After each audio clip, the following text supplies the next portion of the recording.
Accounting principles and policies. Accounting principles and policies. Accounting concepts are basic principles and guidelines which all business should follow when presenting financial statements. If the business does not follow these accounting concepts, the financial statements will not follow these accounting concepts. The financial statements will not give an accurate and fair view of the business performance, and hence the financial statements will be misleading.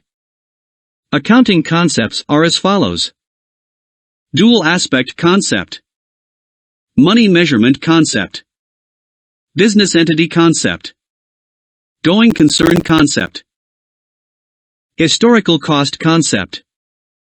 Consistency concept. Materiality concept. Prudence concept. Accrual concept. Matching concept. Substance over form concept. Realization concept. Below is a brief explanation of these concepts, keeping in mind the syllabus and its requirements. 1. Dual aspect concept. This concept states that accounting is based on the double entry system, which means an equal amount of credit follows every debit. Example. Bank Dr. 2000. Cash Dr. 5000. Capital Cr. 7000. 2. Money measurement concept.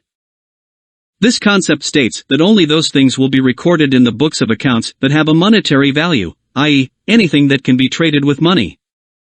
Anything that does not have a monetary value will not be recorded in the books of account. Example, the skill of an employee. If an employee does great with a project and the employer appreciates by saying some kind words of appraisal in front of his fellow mates, this will not be recorded in the books because that appreciation does not have a monetary value. 3. Business entity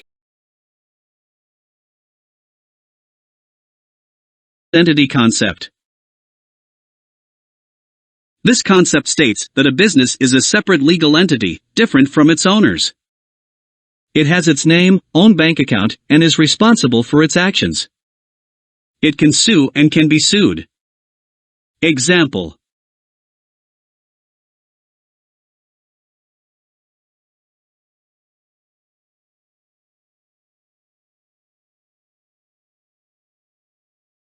The concept of drawings exists because of the business entity concept.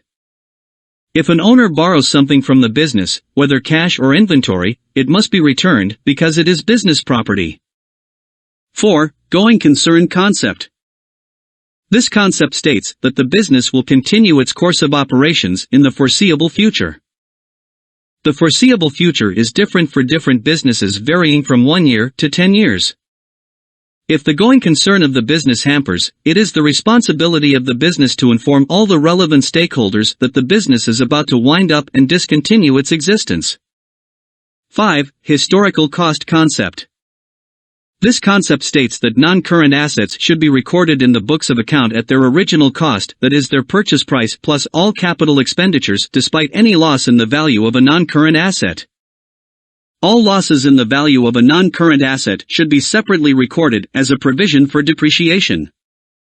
Assets will be recorded at their historical cost until and unless they are revalued or disposed of.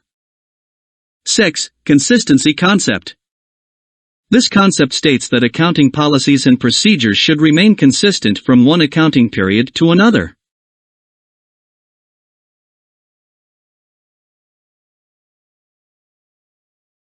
Policies should not change frequently.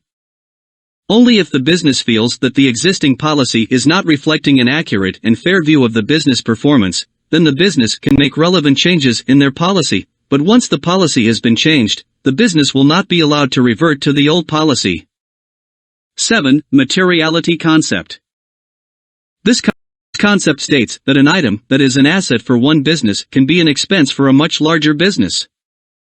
For example, a calculator may be an expense for a more extensive business, but would be an asset for a smaller business. 8. Prudence Concept. This concept states that expected losses are to be recorded as soon as they are expected, while expected profits are not to be recognized until they are realized. The Prudence Concept promotes prudent behavior. That is, the business should never overstate the profits and should show the worst-case scenario.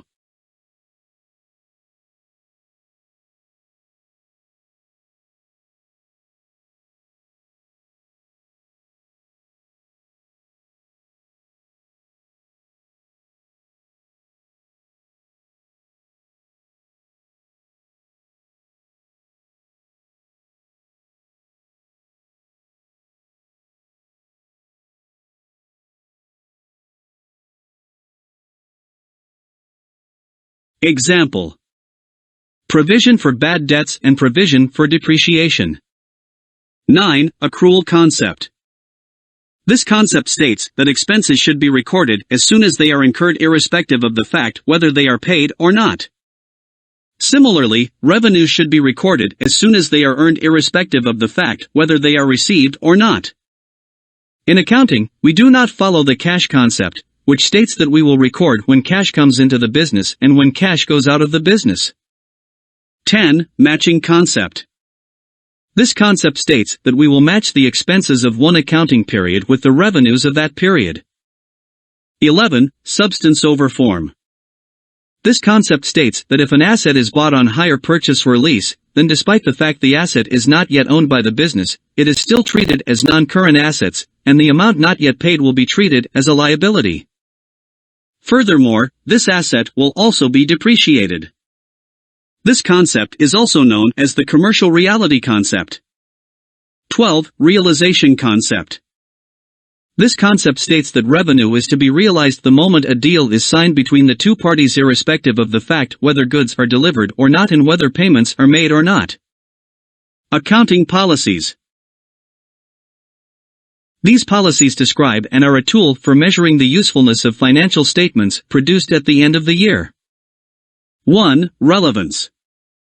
The statement of financial statements shows the position of a business at the particular date, which will be further used for the decision-making of that business, and thus it is of utmost importance that the statements are relevant and correct about the transactions made in the year for promising stability in future.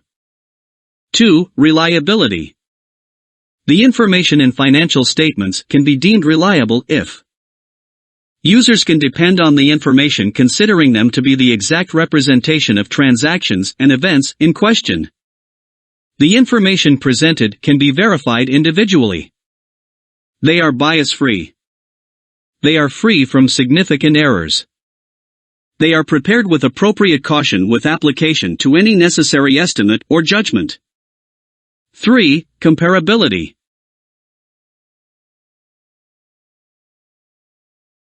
One of the primary purposes of preparing financial statements is to compare its previous year's performance and other competitor companies, and thus it should be prepared in a way that it implies all the accounting concepts, and when all the statements are made on these concepts it will be easier to compare, judge the position and identify the similarities and differences between the information. 4. Understandability. This policy states that the financial statements should be clear enough that they are easily understood by the stakeholders who know at least the basics of accounting activities to study the statements and make a sound decision and judgment.